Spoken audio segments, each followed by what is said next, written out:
경악할 만한 교육혁명이 시작됐습니다. 단 1년 만에 문해율이 2배로 상승하고 경제 지표가 눈에 띄게 개선된 이유.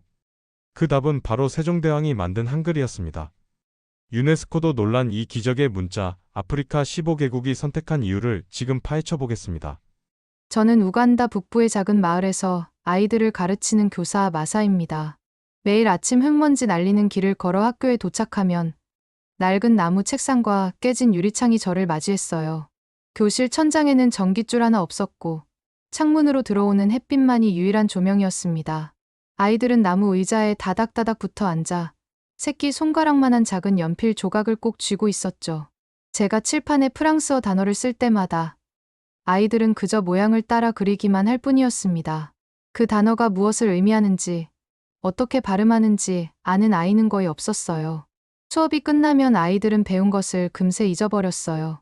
집에 가면 프랑스어를 쓸 일이 전혀 없었기 때문이었죠. 부모님들도 프랑스어를 모르니 숙제를 도와줄 수도 없었습니다. 매일 같은 단어를 반복해서 가르쳐도 아이들의 눈빛은 점점 흐려져만 갔어요. 점심시간이 되면 아이들은 교실 밖으로 뛰쳐나가 흙바닥에 나뭇가지로 그림을 그렸습니다. 그 생생한 표정과 몸짓을 보면서 저는 이 아이들이 얼마나 많은 것을 표현하고 싶어 하는지 알 수 있었어요. 하지만 문자라는 벽에 가로막혀 그들의 생각은 갇혀 있었죠. 저녁이 되어 집으로 돌아가는 길, 저는 늘 무거운 마음을 안고 걸었습니다. 교과서를 펼치면 빼곡한 프랑스어 문장들이 아이들을 압도했습니다. 우리 마을 아이들은 집에서 루간다어로 대화하고 시장에서도 모국어로 흥정을 하는데 학교에서만 낯선 언어와 씨름해야 했죠. 결국 교육은 학교 울타리 안에서만 맴돌았습니다. 어떤 날은 한 아이가 자기 이름조차 프랑스어로 쓸 수 없다며 울먹이기도 했어요. 제가 아무리 천천히 설명해도 언어의 장벽은 너무나 높았습니다. 시험 기간이 되면 아이들은 무작정 외운 단어들을 토해내듯 써 내려갔지만 그것이 무슨 의미인지는 몰랐어요. 교육이라는 이름으로 우리가 하고 있는 일이 과연 옳은 것인지 저는 매일 밤 스스로에게 물었습니다. 창밖으로 보이는 별빛만이 제 유일한 위로였고 언젠가는 변화가 올 거라는 희미한 희망을 품고 있었어요. 그러던 중 코로나라는 거대한 파도가 우리 마을까지 덮쳐왔고 학교 문은 굳게 닫혀버렸습니다. 거의 1년이 지나고 다시 학교 문을 열었을 때 아이들은 이전에 배웠던 것을 거의 기억하지 못하더군요. 저는 더욱 더 큰 고민에 빠졌습니다. 그런데 학교가 폐쇄된 동안 마을에는 작은 변화가 있었습니다. 몇몇 부모님들이 도시에서 일하는 친척들로부터 중고 스마트폰을 선물 받았던 것이죠. 아이들은 작은 화면에 눈을 반짝이며 손가락을 움직였습니다. 게임 속 캐릭터를 조종하는 그 민첩한 손놀림을 보면서 저는 묘한 아이러니를 느꼈어요. 화면 속 가상 세계에서는 그토록 자유롭게 움직이면서도 현실의 문자 앞에서는 꽁꽁 얼어붙는 아이들의 모습이 안타까웠습니다. 어떤 아이는 게임 점수를 자랑스럽게 보여주다가도 자기 이름을 쓰라고 하면 고개를 숙이더군요. 스마트폰이라는 첨단 기기가 있어도 그것은 그저 시간을 때우는 장난감에 불과했습니다. 이 작은 기계를 교육의 도구로 활용할 수 있지 않을까 생각해 보았지만 전기도 없는 우리 마을에서는 불가능한 꿈처럼 느껴졌어요. 배터리가 떨어지면 아이들은 며칠씩 충전할 곳을 찾아 헤매야 했고 결국 스마트폰은 서랍 속에 방치되곤 했습니다. 그렇게 희망과 절망 사이에서 흔들리던 어느 날 놀라운 소식이 들려왔습니다. 한국에서 온 NGO가 우리 마을에 특별한 선물을 가져온다는 소문이 퍼졌어요. 태양광 충전 패널과 교육용 스마트폰을 무료로 보급한다는 이야기였습니다. 처음에는 믿기 어려웠죠. 전기도 없는 이곳에 어떻게 스마트폰 교육이 가능하다는 것인지 의문이 들었습니다. 하지만 며칠 후 정말로 트럭 한 대가 학교 운동장에 도착했고 박스들이 하나둘 내려지기 시작했어요. 박준호라는 이름의 한국인 대표가 환한 미소를 지으며 우리를 맞이했습니다. 그의 손에는 반짝이는 태양광 패널과 새 스마트폰이 들려 있었죠. 아이들은 호기심 가득한 눈으로 그 광경을 지켜보았고 일부는 새로운 게임기가 왔다며 환호성을 지르기도 했습니다. 저도 다가가 그 장비들을 살펴보았는데 생각보다 훨씬 정교하고 견고해 보이더군요. 박 대표는 우리말을 조금 할 줄 알았는데 그가 루간다어로 인사를 건네자 아이들이 깜짝 놀라며 웃음을 터뜨렸습니다. 교실에는 오랜만에 활기가 돌았죠. 박 대표가 스마트폰을 켜자 화면에 낯선 문자들이 나타났어요. 동그라미와 네모, 그리고 선들이 조합된 독특한 모양이었죠. 그는 이것이 한글이라는 한국의 문자이며 한글로도 우리 루간다어를 표기할 수 있다고 설명했어요. 저는 속으로 의구심이 들었죠. 아시아의 문자가 어떻게 아프리카 언어를 표현할 수 있다는 것인지 이해가 되지 않았습니다. 하지만 그가 시연을 시작하자 교실 분위기가 달라지기 시작했죠. 화면에는 게임처럼 생긴 앱이 떴고 아이들이 좋아하는 동물 그림들이 나타났습니다. 손가락으로 한글 자모를 조합하면 루간다어 단어가 완성되고 맞으면 점수가 올라가는 방식이었어요. 아이들은 마치 게임을 하듯 열중하기 시작했고 틀릴 때마다 아쉬워하며 다시 도전했습니다. 놀랍게도 단 10분 만에 몇몇 아이들이 자기 이름을 한글로 쓰기 시작했고 서로 자랑하며 화면을 보여주더군요. 저는 그 광경을 보며 전율을 느꼈습니다. 몇 년 동안 프랑스어 알파벳도 제대로 못 쓰던 아이들이 단 몇 분 만에 새로운 문자를 익히다니요. 그날 저녁, 저는 집에 돌아와 한글에 대해 곰곰이 생각해 보았습니다. 박 대표가 설명한 대로 자음과 모음을 조합하는 방식이 우리 언어의 소리 구조와 놀랍도록 잘 맞아떨어지더군요. 프랑스어처럼 불규칙한 철자법도 없고 발음과 표기가 거의 일치했습니다. 마치 레고 블록을 조립하듯 소리 단위를 눈으로 볼 수 있게 만든 문자였죠. 다음 날 수업에서 저는 아이들과 함께 한글 학습을 시작했습니다. 한국에서 온 팀은 태양광 패널을 교실 지붕에 설치하고 충전된 스마트폰을 나누어 주었어요. 아이들은 서로 도와가며 글자를 익혔고 어려운 부분이 있으면 친구에게 물어보기도 했습니다. 무엇보다 놀라웠던 것은 아이들이 스스로 학습에 참여하기 시작했다는 점이었죠. 억지로 강요하지 않아도 게임처럼 재미있어서 계속하고 싶어 했습니다. 수업이 끝난 후에도 함께 한글을 연습하는 아이들의 모습을 보며 저는 교육의 새로운 가능성을 보았어요. 이것이 진짜 배움의 시작이 아닐까 하는 생각이 들었습니다. 우리 학교의 변화는 교육부의 관심을 끌었습니다. 수도에서 파견된 참관단이 도착했는데 그들의 표정은 그리 밝지 않았어요. 책임자는 프랑스어가 공식 교육 언어인데 왜 아시아 문자를 가르치는지 따져 물었습니다. 정규 교과 과정에 포함되지 않은 프로그램은 인정할 수 없다는 단호한 입장이었죠. 저는 가슴이 철렁 내려앉았습니다. 겨우 시작된 희망의 불씨가 꺼질까봐 두려웠죠. 하지만 박 대표는 침착하게 노트북을 꺼내 들었습니다. 화면에는 다른 아프리카 국가들의 성공 사례와 구체적인 성과 데이터가 담겨 있었죠. 문해율이 2배 이상 향상되었다는 그래프, 학업 성취도가 급격히 개선되었다는 통계가 선명하게 보였습니다. 그는 또한 콜리브리라는 오프라인 교육 플랫폼의 예시를 들며 인터넷 없이도 양질의 교육이 가능함을 설명했어요. 참관단은 여전히 의심스러운 눈초리를 거두지 않았어요. 제가 교실로 참관단을 안내하며 아이들이 직접 시연해 보이기로 했습니다. 한 아이가 일어나 칠판 앞으로 나왔고 한글로 자신의 가족 이름을 하나씩 써내려갔죠. 아버지, 어머니, 형제자매들의 이름이 또박또박 적혔습니다. 그리고는 돌아서서 루간다어로 그 이름들을 정확하게 읽어냈죠. 다른 아이는 스마트폰을 들고 자신이 쓴 일기를 보여주었습니다. 비록 짧은 문장들이었지만 모국어로 자신의 하루를 기록했다는 사실이 중요했죠. 참관단 중 한 명이 아이에게 프랑스어로 질문을 했는데 아이는 당황하지 않고 한글로 받아 적은 뒤 루간다어로 번역해서 대답했습니다. 그 순간 평가관의 굳은 표정이 조금씩 풀리기 시작했더군요. 그는 다른 동료들과 잠시 의논을 한 뒤 시범학교로 지정하는 조건부 승인을 내렸습니다. 6개월 후에 성과를 다시 평가하겠다는 조건이었지만 우리에게는 충분한 기회였죠.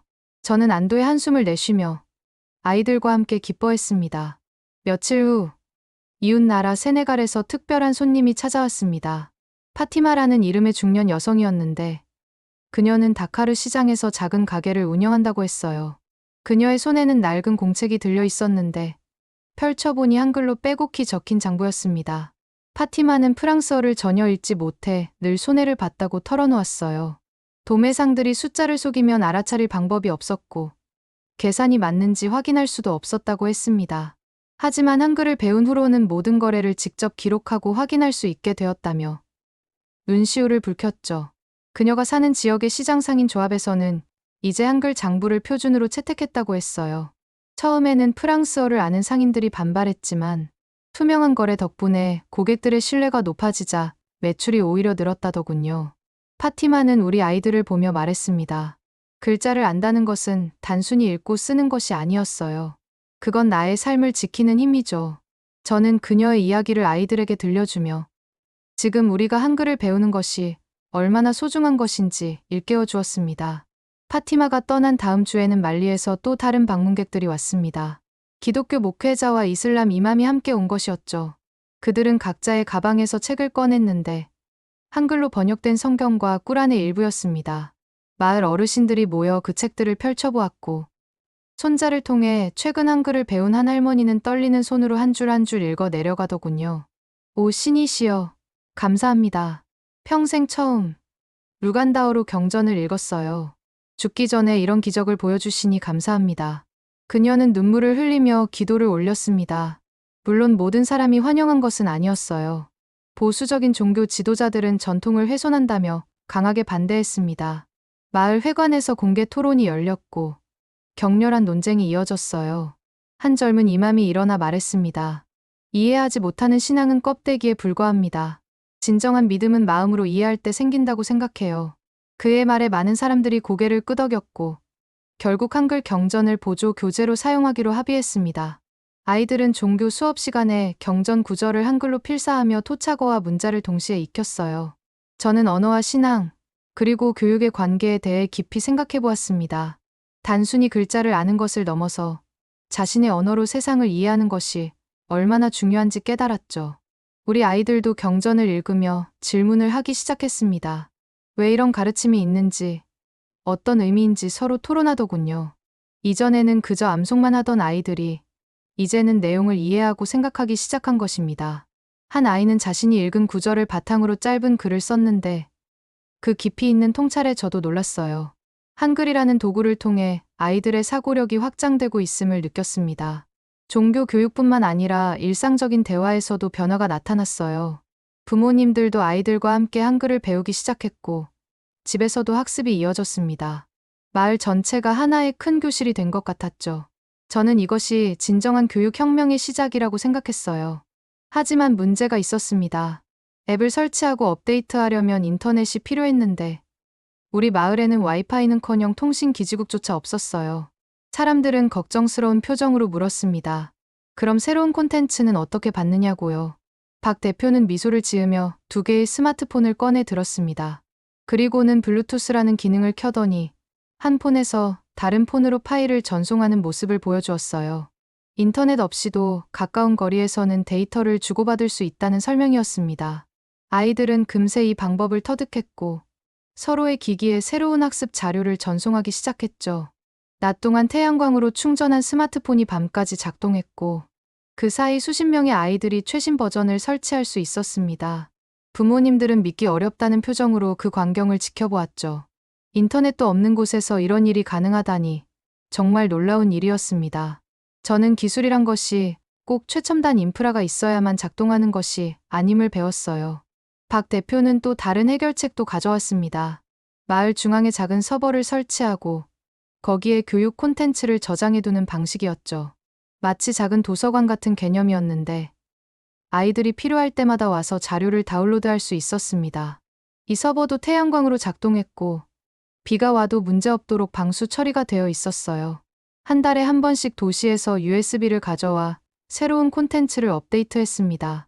아이들은 이곳을 지식충전소라고 부르며 자주 들렀죠.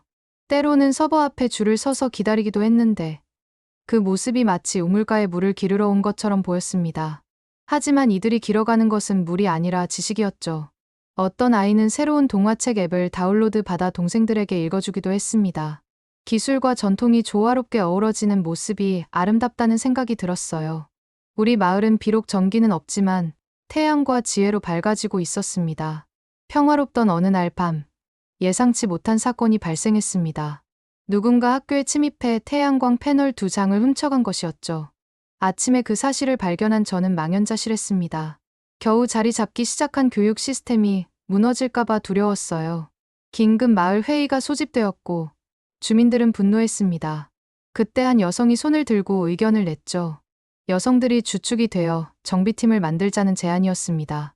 낮에는 농사일을 하지만 저녁 시간을 활용해 장비 관리와 보안을 담당하겠다는 것이었어요. 처음에는 남자들이 시큰둥해했지만 여성들의 의지는 확고했습니다. 박 대표가 기초적인 전기 지식과 패널 관리법을 가르쳐 주었고, 여성들은 열심히 배웠죠. 불과 일주일 만에 그들은 간단한 수리와 점검을 할 수 있게 되었습니다. 남은 패널들은 마을 공동 창고에 안전하게 보관되었고, 당번을 정해 지키기로 했어요. 여성 정비팀의 활약은 예상 이상이었습니다. 그들은 패널 청소부터 배터리 교체까지 체계적으로 관리했고, 덕분에 전력 공급이 안정되었죠. 아이들은 엄마가 전기를 고친다며 자랑스러워했습니다. 한 소녀는 커서 엄마처럼 기술자가 되고 싶다고 말하기도 했어요. 정비팀의 명성이 퍼지자 이웃 마을에서도 도움을 요청했습니다. 여성들은 기꺼이 다른 마을로 가서 기술을 전수했고, 작은 수입도 얻게 되었죠. 이 일을 계기로 마을 여성들의 지위가 눈에 띄게 향상되었습니다. 그들은 더 이상 수동적인 존재가 아니라 마을 발전의 주역이었죠. 도난 사건은 오히려 전화위복이 되어 우리 공동체를 더욱 단단하게 만들었어요. 이제 우리 마을은 스스로 일어설 수 있는 자립의 토대를 갖추게 되었습니다. 교육이 안정되자 새로운 과제가 떠올랐습니다. 한글로 루간다어를 어떻게 표기할 것인가 하는 문제였죠. 학자, 교사, 마을 원로들이 한자리에 모였습니다. 일부는 전통적인 발음을 모두 살려야 한다고 주장했고, 다른 이들은 간결한 표기를 선호했습니다. 특히 성조를 어떻게 표현할 것인가를 두고 의견이 첨예하게 갈렸죠. 회의는 밤늦게까지 이어졌고, 목소리는 점점 높아졌습니다. 그때 박 대표가 조용히 손을 들었어요. 그는 훈민정음이라는 한글 창제 원리를 설명했습니다. 소리를 체계적으로 분석하고 그것을 시각화한 과학적 접근법에 대해 이야기했죠. 그리고는 발음의 특징을 살리되 표기는 단순하게 하는 절충안을 제시했습니다. 참석자들은 그의 설명에 귀를 기울였고 점차 합의점을 찾아갔죠. 결국 우리는 루간다어를 위한 한글 표기 표준을 만들어냈습니다. 전통과 실용성의 균형을 맞춘 결과였죠. 이 규칙은 곧 교재에 반영되었고, 아이들은 혼란 없이 학습을 이어갈 수 있었습니다. 표준화 작업에 참여했던 한 언어학자는 감탄했어요. 한글이 이토록 유연하고 과학적인 문자라는 것을 처음 알았다고요. 우리가 만든 표기법은 다른 지역에서도 관심을 보였습니다. 인근 부족들도 자신들의 언어를 한글로 표기하는 방법을 문의해왔죠. 우리는 경험을 공유하고 함께 연구하기 시작했습니다. 언어의 다양성을 존중하면서도 공통의 문자 체계를 갖는다는 것이 얼마나 강력한지 깨달았어요. 한글은 우리의 목소리를 담는 그릇이 되었고, 그 그릇은 점점 더 풍성해졌습니다. 6개월이 지나고 약속했던 평가의 날이 왔습니다. 교육부는 전국 단위의 학력평가 시험을 실시했어요. 우리 학교 아이들도 떨리는 마음으로 시험장에 들어갔습니다. 문제지에는 프랑스어 문항도 있었지만 모국어 이해력을 측정하는 부분도 포함되어 있었어요. 시험이 끝나고 결과를 기다리는 2주는 정말 길게 느껴졌습니다. 마침내 결과가 발표되었어요. 결과는 놀라웠죠. 우리 아이들의 모국어 문해율이 다른 학교보다 2배나 높았던 것입니다. 더 놀라운 것은 프랑스어 성적도 소폭 상승했다는 점이었어요. 모국어를 제대로 이해하니 제2언어 학습에도 긍정적인 영향을 미친 것 같았습니다. 이 소식은 지역 신문 일면에 실렸고 방송국에서도 취재를 왔죠. 우리 작은 학교가 하루아침에 유명해진 것입니다. 성과가 알려지자 변화는 빠르게 일어났습니다. 학부모들이 학교 앞에 줄을 서서 자녀 등록을 요청했고, 다른 지역에서도 전학 문의가 쇄도했죠. 기자들이 교실에서 수업을 촬영했고, 아이들은 카메라 앞에서도 당당하게 한글을 썼습니다. 한 아이는 인터뷰에서 이렇게 말했죠. 예전엔 글자가 어렵고 무서웠는데, 이제는 친구처럼 느껴져요. 저는 벅찬 감동이 밀려왔어요. 불가능해 보였던 꿈이 현실이 되고 있었습니다. 교육부는 시범학교를 5곳 더 지정하겠다고 발표했습니다. 우리의 작은 실험이 이제 더 큰 파장을 만들어내기 시작한 것이죠. 저는 그날 밤 별을 보며 감사의 기도를 올렸습니다. 우리 아이들에게 새로운 미래가 열리고 있음을 느꼈으니까요. 성공의 소식은 국경을 넘어 퍼져갔습니다. 어느 날 컴퓨터 화면을 통해 특별한 만남이 이루어졌죠. 세네갈의 파티마, 말리의 종교 지도자들, 그리고 이렇게 세 나라의 대표가 온라인으로 연결된 것입니다. 화면은 깨끗하지 않았고 소리도 끊겼지만 우리의 열정은 막을 수 없었어요. 각자 한글 교육이 가져온 변화를 공유했습니다. 파티마는 시장 상인들의 경제적 자립을, 말리 대표는 종교 교육의 심화를, 저는 아이들의 학습 성과를 이야기했죠. 우리는 한 목소리로 결의했습니다. 이 움직임을 아프리카 전체로 확산시키자고요. 며칠 밤을 새우며 공동 제안서를 작성했고 그것을 아프리카 연합교육 장관 회의에 제출했습니다. 제안서에는 구체적인 데이터와 성공 사례, 그리고 실행 계획이 담겨 있었죠. 우리는 작은 불씨가 큰 불길이 되기를 간절히 바랐습니다. 몇 주 후, 믿기 어려운 소식이 전해졌습니다. 우간다, 세네갈, 말리가 한글 교육 시범 국가로 공식 선정되었다는 것이었어요. 더 놀라운 것은 한국 정부와 여러 기업들이 대규모 지원을 약속했다는 소식이었습니다. 교육 자료 개발, 교사 연수, 인프라 구축까지 종합적인 지원 계획이 수립되었어요. 아프리카 연합은 이를 대륙 교육 혁신 프로젝트로 명명했습니다. 언론들은 이 소식을 앞다투어 보도했고 다른 아프리카 국가들도 참여 의사를 밝혔죠. 12개국이 추가로 관심을 표명했고 실무 협의가 시작되었습니다. 저는 갑자기 국제회의에 초청받는 일이 많아졌어요. 작은 마을 교사였던 제가 대륙의 교육 변화를 논하는 자리에 서게 된 것입니다. 하지만 저는 잊지 않았습니다. 이 모든 것의 시작은 우리 교실의 아이들이었다는 것을요. 우리의 이야기는 더 큰 무대로 나아갔습니다. 유네스코 본부에서 연락이 왔더군요. 우리 사례를 세계문의 교육 모범 사례로 선정하고 싶다는 것이었습니다. 심사위원들은 특히 한글의 과학성과 현지 적응 과정에 깊은 인상을 받았다고 했습니다. 한 심사위원은 이렇게 평가했어요. 인류 역사상 가장 과학적이고 합리적인 문자 중 하나가 21세기의 새로운 역할을 찾았다고요. 결국 우리 프로젝트는 세종대왕 문해상 후보로 선정되었습니다. 이 상은 문해 교육에 기여한 개인이나 단체에게 주어지는 권위 있는 상이었죠. 소식이 전해지자 한국과 아프리카 언론이 동시에 보도했습니다. 양쪽 대륙을 잇는 아름다운 이야기라는 제목이 신문 일면을 장식했어요. 우리 마을은 축제 분위기가 되었고 어르신들은 전통춤으로 기쁨을 표현했습니다. 시상식 날 아이들이 깜짝 선물을 준비했습니다. 한글로 고맙습니다라고 쓴 플래카드를 들고 운동장에 모인 것이었죠. 그들의 얼굴에는 자부심이 가득했고 눈빛은 미래를 향해 빛나고 있었습니다. 저는 그 순간 참았던 눈물이 쏟아졌어요. 전기도 없던 교실에서 시작된 작은 변화가 이제는 대륙을 움직이는 물결이 되었습니다. 박 대표는 무대에서 이렇게 말했습니다. 한글은 한국의 문자가 아닙니다. 이제 인류 공동의 자산이 되었으니까요. 청중들은 뜨거운 박수를 보냈고 저는 그 박수 소리 속에서 희망을 들었습니다.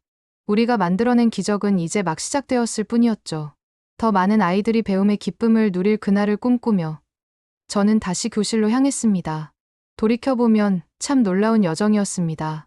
처음 그 스마트폰을 게임기로만 여기던 아이들의 손가락이 이제는 능숙하게 한글을 써 내려가고 있어요. 시장의 장부, 종교 경전, 학교 교과서, 모든 것이 한글로 기록되기 시작했습니다. 태양광 패널 아래서 아이들은 웃으며 공부하고 서로 가르치고 배웠죠. 프랑스어라는 높은 벽에 가로막혀 있던 우리가 이제는 모국어로 당당하게 소통하게 되었습니다. 세네갈과 말리에서 시작된 변화의 물결은 우간다를 거쳐 12개국으로 퍼져나갔더군요.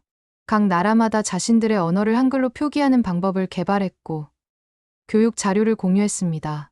아프리카 연합이 한글 기반문의 교육을 공식 정책으로 채택했다는 소식을 들었을 때 저는 꿈만 같았죠. 불과 1년 전만 해도 상상할 수 없었던 일이었습니다.